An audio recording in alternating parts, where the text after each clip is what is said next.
Xin chào tất cả các anh chị và các bạn. Thì mình là Tuấn đây. Video ngày hôm nay là video mình sẽ quay nói về một chủ đề mà rất là nhiều người quan tâm, đó là trị bệnh cá như thế nào, nhất là cá beta.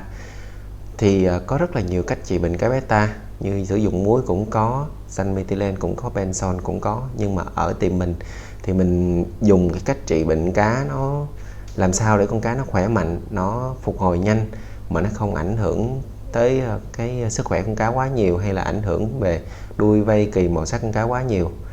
Ok, bây giờ chúng ta cùng xem ha. Rồi, thì đầu tiên mình xin giới thiệu đây là người mẫu của hôm nay. Thì người mẫu này bị nấm velvet, nấm trắng ở trên người á. Tình trạng nó đang bị cũng tương đối nhẹ. Nếu mà người nuôi thông thường á, thì không bao giờ phát hiện ra chuyện này đâu. Bởi vì con cá tình trạng sức khỏe vẫn tốt, bơi ăn kè bình thường. Đó. Nhưng mà nếu mà là cái người chơi cá chuyên thì sẽ nhìn vô sẽ thấy là con cá nó hơi bị túm chút xíu, và trên người nó rất là trắng. Xíu nữa mình sẽ có cái hình mình bắt lên trên màn hình cho anh chị xem ha. Và bây giờ mình sẽ điểm qua một số cái loại thuốc, một số cái loại để mà mình trị bệnh cá. Thì thật sự là cái việc trị bệnh cá nó cũng tùy thuộc vào cái túi tiền của mỗi người. Nó giống như chuyện mình mua con cá vậy đó. Thì nếu con cá rẻ tiền quá thì mình sẽ chọn cái hướng giải pháp nào để trị bệnh nó đỡ tốn kém. Còn cá nó cao cấp hơn, mắc tiền hơn thì mình sẽ chọn cái loại thuốc tốt hơn. Thì nhưng mình cũng nên khuyên rằng mình sẽ tìm hiểu cái cách trị bệnh cá để mình trị bệnh mình không phải tốn công, không phải tốn quá nhiều tiền. Ví dụ như mua loại thuốc này không được mua thuốc khác, vừa mệt con cá mà mình vừa tốn tiền rất là nhiều anh chị em ha. Thì đầu tiên cái loại phổ thông nhất là muối ha. Thì thông thường có người thì họ cho trực tiếp vào trong hồ này. Hôm nay mình sẽ không tác động tới con cá ha, mình chỉ để con cá để mà cho chút nữa mình để hình lên cho anh chị xem cái tình trạng nấm nó thôi, chứ mình không dám tương tác trực tiếp vào nó, tại vì YouTube sẽ đánh cái ngược đãi động vật anh chị em ha. Anh chị em thông cảm giùm mình cũng muốn làm clip chia sẻ kinh nghiệm trên kênh của mình, lỡ kênh có vấn đề gì thì sẽ không còn kênh để mà cho anh chị em xem được video đâu. Thì cái muối này có nhiều người họ sẽ bỏ vào trong trực tiếp vào trong con cá, khoảng chừng nửa cái muỗng cơm hộp này nè anh chị em, nửa cái muỗng này ha. Mình sẽ sử dụng muối này. Đó, và nửa cái muỗng cơm hộp này, có nhiều người họ sẽ bỏ như vậy vào khoảng độ khoảng 1 lít nước, cái hồ có khoảng 1 lít nước. Thì cách này cũng không phải là hay, tại vì con cá nó ở trong muối, cái nguồn nước lợ lâu quá con cá nó sẽ bị một đuôi. Còn có người thì ở đây mình cũng sẽ sử dụng cái giải pháp này, đó là sử dụng cái liều lượng muối này khoảng 2 cái muỗng muối hột này, 2 tới 3 muỗng muối hột này cho 1 lít nước, sau đó quậy đều lên và cho con cá bị nấm vào trong cái hũ đó, cái hũ muối đó, cái hũ mà nước muối hỗn hợp mình vừa làm, khoảng 10 giây xong mình bắt ra. Thì cái này chỉ dành cho những người họ chuyên nghiệp, họ có sự đếm được cái bệnh con cá, tình trạng bệnh con cá như thế nào để bỏ vào, chứ không phải con nào anh chị em thấy bị nấm hay là bị gì đó anh chị em bỏ vào rồi xong vớt ra thì hên thì con cá nó sống hết bệnh, xui thì con cá nó sẽ bị chết, và còn xui dữ nữa thì nó sẽ bị mục vây thối đuôi, nhìn nó tàn tạ, nhìn nó tội lắm. Thì mình không khuyến cáo anh chị em xài cách đó ha. Cái cách đó thì mình có thể hướng dẫn, hoặc trên mạng thì hướng dẫn rất là nhiều, nhưng mà cái đó dành cho những người họ chuyên nghiệp hơn chút xíu, hoặc là nếu mà cực chẳng đã con cá mình rẻ tiền quá, mình cứ thử cách đó. 3 muỗng muối hột ha, cho 1 lít nước, quậy đều lên, sau đó khi muối tan rồi thì cho con cá vào, đếm 10 giây bắt ra ngoài. Và chỉ sử dụng một lần duy nhất trong đời nó thôi nha, mình làm nhiều lần quá tội con cá lắm. Cá bị sát muối như vậy thì nó tróc cái lớp nấm ra thật, nhưng mà nó cũng sẽ làm ảnh hưởng tới màu sắc cũng như là tình trạng sức khỏe, mắt, mang, những cái sẽ ảnh hưởng sức khỏe con cá sau này. Rồi bây giờ mình tiếp theo nó là benson ha. Thì cái benson này khi mà mua về á thì nó có thêm cái hộp này nè, đó, nó như vậy, nó có hình cái con cá ba đuôi mà mắc lòi nè.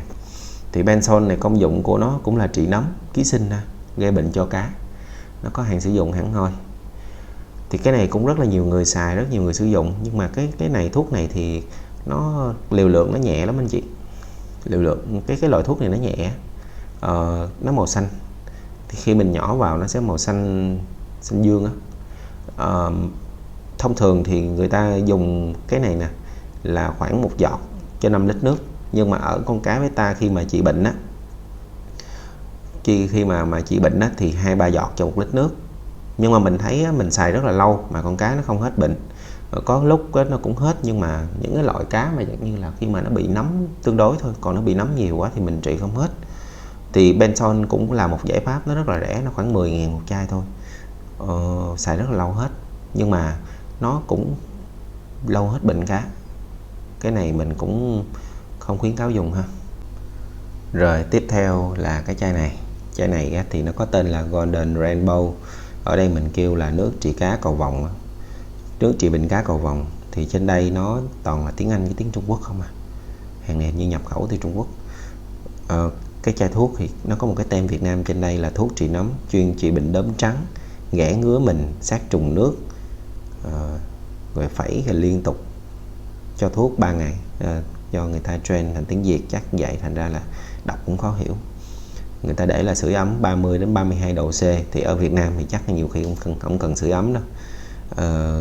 Sau 3 ngày thay nước 1/3 hồ, rồi 100 lít cho 10 cc, 100 lít 10 cc, 1 cc tương đương là 20 giọt. 20 mà nhân cho 10 thì là 200 giọt cho 100 lít nước. Thì cái này thường là sử dụng trong cá bầy anh chị. Cá bầy tức là cá bầy mình bị nấm chắc phải trên cả tháng thì mình mới xài được. Nó sử dụng cho cá bầy số lượng nhiều, khi bị nấm thì mình sử dụng cái này vào. Thì cái loại này á, ngày trước mình có dùng nó, mình thấy nó không có tác dụng lắm, đó là nó cũng hên xui, lúc được lúc không. Và hai nữa là cái này khi mà sử dụng cho cá mà trên hồ á, thì mình không có đông được liều lượng á, tức là mình trị bệnh lúc này lúc kia hên xui á, thì mình chỉ có dùng Benson. Thì mình thấy hai cái nó cũng hao nhau, tức là cá thường thường lâu lâu thì mình trị nó hết, không thôi. Thì cái này khi mà mình trị bệnh mà nó hên xui như vậy thì mình sẽ không dám chia sẻ với anh chị em, đó là mình không dám khẳng định là nó hết bệnh, thì mình sẽ không có chỉ, mình không thương mại nó, thì tạm thời mình bỏ cái này qua một bên ha. Nói chung là cái này khi mình sử dụng cho cá bầy thì cũng ok lắm, tại vì nó giá thành nó rẻ, 10 mấy ngàn.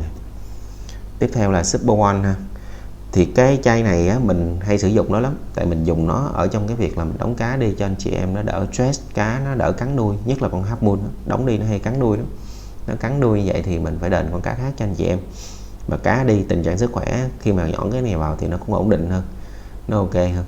Thì thường là anh chị em sẽ thấy bên Bảy Màu họ đóng cá đi, họ sẽ đóng bằng cái này. Và Super One này nó cũng có hai loại, một loại của Việt Nam và một loại của Thái. Thì loại của Việt Nam giá nó rẻ lắm, nó 20 mấy ngàn. Loại của Thái thì vô chừng, ví dụ như hàng mà không bị đóng biên á, thì nó khoảng 30 mấy 40 ngàn. Còn bữa nào mà hàng nó mắc lên á, thì nó khoảng 40 mấy ngàn. Thì cái này mình cũng mua về mình sử dụng, rồi anh chị em nào mua thì mình chia lại thôi, chứ còn ba cái hàng này thì mua bán nó không có lợi nhuận lắm.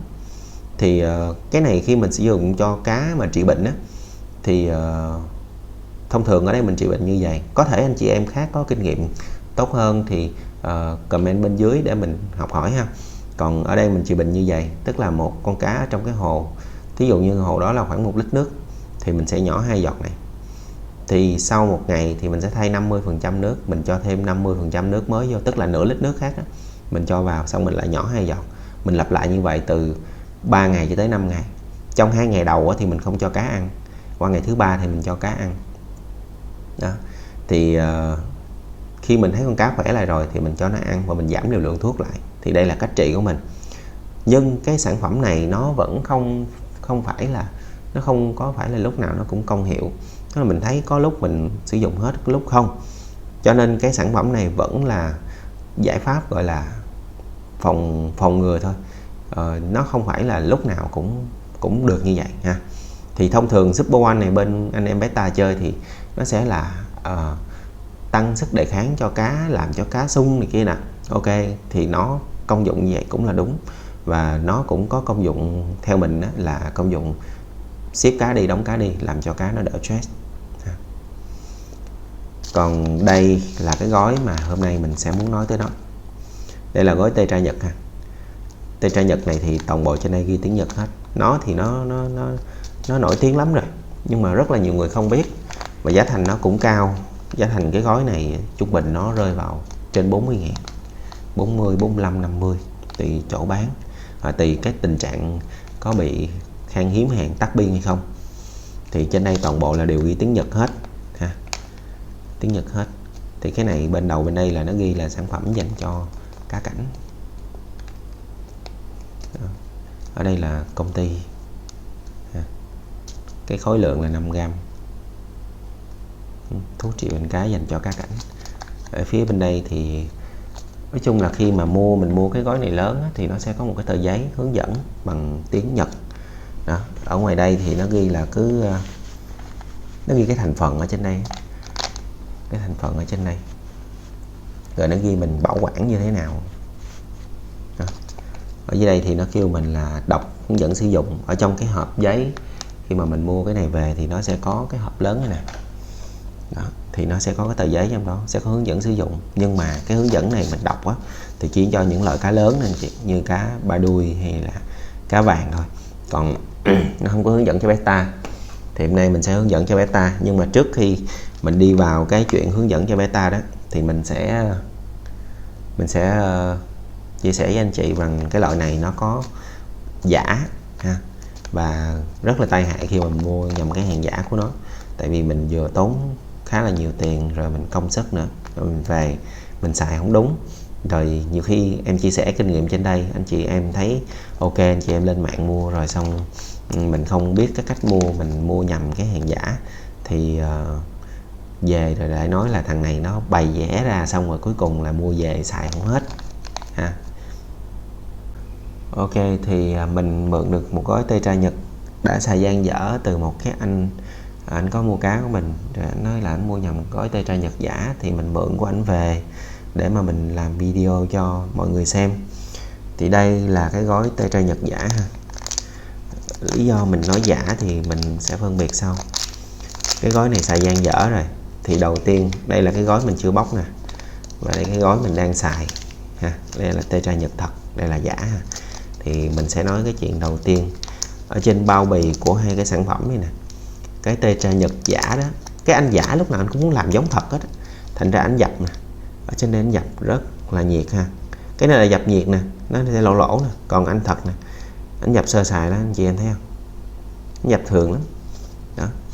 Và hai cái sản phẩm này á, khi mình cầm trên tay á, thì cái thằng thật á, cái bao bì nó bên ngoài nó rất là đẹp. Thằng giả cái bên ngoài em nhìn nó cái màu sắc nó in nhợt nhạt lắm. Đóng biên mã số thì cũng chuyên nghiệp lắm. Phía đằng sau của hai cái thì nó cũng sẽ như nhau, nhưng mà cái thằng thật á nó bóng hơn, nó bóng hơn, và cái màu sắc in nó cũng đẹp hơn. Và cái điểm mà khen chốt ở đây á là cái thằng đây, mình bỏ thằng giả xuống nha. Cái thằng thật nè, lý do ta sao làm bằng nhôm á là để cho mình gấp vậy nè. Khi anh chị xài anh chị cắt ngang vậy ha, xong rồi anh chị lấy một cái đầu, mình hay dùng cái này nè, cái muỗng cơm hộp á, mình lấy cái muỗng cơm hộp mình đọt cho mình nhích thuốc ra. Thì khi mình sử dụng xong mình gập cái miệng lại ha, gập cái miệng lại đó, thì nó sẽ kín bưng như vậy. Nó sẽ ít cái bung đó, nó có bung nha, nhưng mà nó không có bung được thuốc ra ngoài đó. Mình gặp mấy like vậy là ok, anh chị cứ để cất bảo quản bình thường khô ráo, đừng có để chỗ nào ẩm thôi. Còn thằng giả ha, nên đã có cuốn biên sẵn rồi nè, mình gặp thử nè ha. Đó, anh chị thấy nó bung lên, làm cái gì nó cũng bung lên. Cái nhôm này làm rất là dở. Đó. Bung lên nè, siết nè, bung nè, siết, bung. Càng gặp càng bung, gặp nữa bung nữa. Đó. Đây là cái nhôm này anh làm rất là dở ha. Đây là điểm nhận diện đầu tiên của cái gói này. Khi mình mua cái gói này không cần thiết là mình phải mở ra mình xem đâu, hay là không cần thiết mình phải đi kiếm một cái gói khác mình xem đâu, mà mình chỉ cần mượn cái gói đó, mình búng cái thuốc xuống đi, gặp lại, anh chị gặp lại được, nó bóp sát sạc vậy là thật. Chưa có cắt luôn này, khi mình cắt ra rồi mình còn giải bóp nữa đó, sát sạc vậy là thật. Còn nếu mà bóp vô mà cứ bóp vô mà nó bung lên vậy đó. Đó. Gặp bung lên vậy là giả rồi. Và bây giờ để test cái vấn đề thật giả tiếp tục á, thì mình sẽ lấy một mẫu Tetra trong đây ra ha. Đó, anh chị thấy cái Tetra giả đó, nó sẽ, để mình bắt nét gần lại ha, nó sẽ như là, mình không biết kêu bằng cái gì, nó giống như là bơ vậy đó. Nó là bột đó nhưng mà nó không có nén kỹ, thành ra là nó bơi rời ra. Ok, bây giờ mình sẽ cho nó vào hồ này ha. Liều lượng thuốc sẽ như nhau để xem cái màu sắc của nó như thế nào. Đó, anh chị thấy không? Nếu mà là tetra thật, khi mình bỏ cái khối lượng này vào đây thì cái nước nó rất là vàng ha, chứ nó không phải là cái màu này đâu. Bây giờ mình sẽ tiếp, mình sẽ để gói giả đây ha. Rồi đây là cái gói thật lúc nãy mình xé phần nửa ra. Anh chị còn nhớ cái vàng vàng này không? Đó, mình đã xài rồi đó. Thì đây là gói tetra thật ha. Anh chị lưu ý là mỗi lần khi mình xài mình chùi cái này nè cho nó khô, tại vì nó vào trong cái gói thuốc đó, nó bị ẩm đó, nó sẽ làm bón cục trong đó. Đây là tetra Nhật thật ha. Giờ để mình bắt nét cho anh chị em dễ xem. Đó, tetra Nhật thật thì nó viên viên ha, nó dạng cám á, viên viên mà nó nén rất là tốt. Cái này là gói mình đã xài rồi ha. Còn nếu mà chưa có xài ha, anh chị mở ra nó chưa bị không khí ẩm vào, nó chưa bị mình nhồi bóp thì nó còn viên hơn nữa, nó giống như cớm hồi xưa mình ăn, cớm con nít xưa ăn vậy đó. Rồi bây giờ mình cho cái liều lượng thuốc này vào trong hồ anh chị em ha, để mình xem cái màu nước nó như thế nào. Đó thì anh chị thấy không, nó vàng hơn cái thằng này rất là nhiều ha. Cái thằng thật nè, nó vàng hơn cái thằng giả này rất là nhiều. Cái thằng này á, do ánh sáng ở đây mình sẽ không thấy rõ ràng lắm nè, nhưng mà mình nghĩ anh chị em cũng thấy, tại vì trên điện thoại mình thấy nè. Thì cái thằng này nước nó vàng hơn nè, nó vàng đậm lắm. Còn thằng này lật nhất, có nhiều khi pha hết cả gói này chưa bằng thằng này một khúc nữa. Cho nên nó cái tetra giả này nè, mình ngâm nó rất là lâu hết, thậm chí là không hết hoặc là hên xui nữa đó. Còn đây là tetra thật ha. Thì đây mình hướng dẫn cách để anh chị em khi mà mua tetra mình có cách mình test, mình biết cái nào là thật giả. Về mà thấy bỏ vô mà ôi trời lật nhách rồi thôi là thua rồi đó. Còn nếu bỏ vô thấy đậm vàng lên, vàng đậm lên giống vậy, giống như cái màu vàng này giống như vàng của Sting vậy này, rất là vàng. Rồi bây giờ đã xong vấn đề thuốc thật và thuốc giả, thì bây giờ mình sẽ chỉ anh chị em chị bình cá.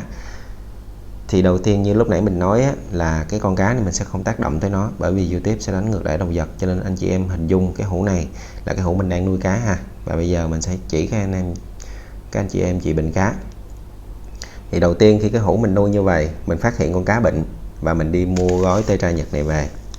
Ở đâu cũng được, không nhất thiết phải chỗ mình ha, ở đâu cũng được, nhưng mà phân biệt thật giả giùm mình. Giá nó từ 40.000 trở lên ha, còn dưới đó thì có thể nó là giả. Thì khi mà cái trường hợp này trong hồ này có con cá bệnh thì mình có hai cái cách làm. Cách thứ nhất á, là mình cầm cái hồ này, mình đổ 50% nước bỏ đi. Để chi ạ? Để loại bỏ vi khuẩn, giảm cái lượng vi khuẩn trong hồ, và con cá còn nằm trong đây ha. Sau đó đó mình cho một cái lượng tetra vô. Thì như vậy á, nó sẽ tiết kiệm cái tetra, thay vì mình đầy hồ mình cho nhiều tetra thì nó mới đủ đô để con cá nó hết bệnh. Anh chị em hiểu không? Hiểu ý mình không? Đó. Đủ đô để nó hết bệnh thì mình chỉ cần nửa lượng thuốc thôi là con cá đủ đô rồi. Ok ha, xong cái mình sẽ bỏ thuốc vào ha. Mình sẽ cho thuốc vào, quậy lên. Đó. Một liều lượng vừa phải để ra cái nước vàng này thôi anh chị em ha. Ví dụ ít quá mình thấy chưa vàng mình cho thêm vô. Đó. Và con cá nó sẽ nằm trong đây một ngày. Qua ngày hôm sau mình đổ bỏ 50% nước đi. Đây là ngày thứ hai rồi anh chị em ơi. Đó. Và mình cho một lượng nước trắng khác vào. Đó, bây giờ mình cho một lượng nước trắng khác vào ha, bằng với cái lượng nước nãy mình đổ ra. Đó, ví dụ anh chị đổ ra 50% nước thì mình bỏ vô 50% nước trắng mới. Nước này là nước đã trữ qua đêm rồi ha. Sau đó mình lại tiếp tục cầm lộn gói giả nữa. Tiếp tục mình cho tetra vào. Anh chị em dứt cái lượng vừa phải thôi. Đó, tí xíu siêu vậy thôi. Cho một cái hồ khoảng chừng 1 tới 2 lít nước siêu này thôi, ít hơn chút xíu cũng được, tiết kiệm chút xíu. Đó, mình lại quậy lên ha. Thì ngày thứ 2 và ngày thứ 3, thứ 4, thứ 5 anh chị tiếp tục làm như vậy cho mình ha. Tiếp tục làm như vậy cho mình. Đó, còn cái cách mà thứ 2, tức là thí dụ như bây giờ cái hồ anh chị đang đầy nước như vậy. Đó, cái hồ con cá đang như vậy ha. Cá đang như vậy thì anh chị cho tay tra trực tiếp vô giùm em. Trực tiếp vô đây ha, vàng lên, nước vàng lên. Sau đó qua ngày hôm sau anh chị đổ 50% nước ra thì nó phải ra hũ này không, đúng không? Nó ra cái hũ này 50% nước rồi, con cá vẫn còn trong đây ha. Này mình chỉ hình dung thôi. Thì sau đó anh chị lấy một cái hũ khác, anh chị lấy nước mới 50% nước mới, anh chị pha thuốc vô. Sau đó anh chị đổ vô hồ,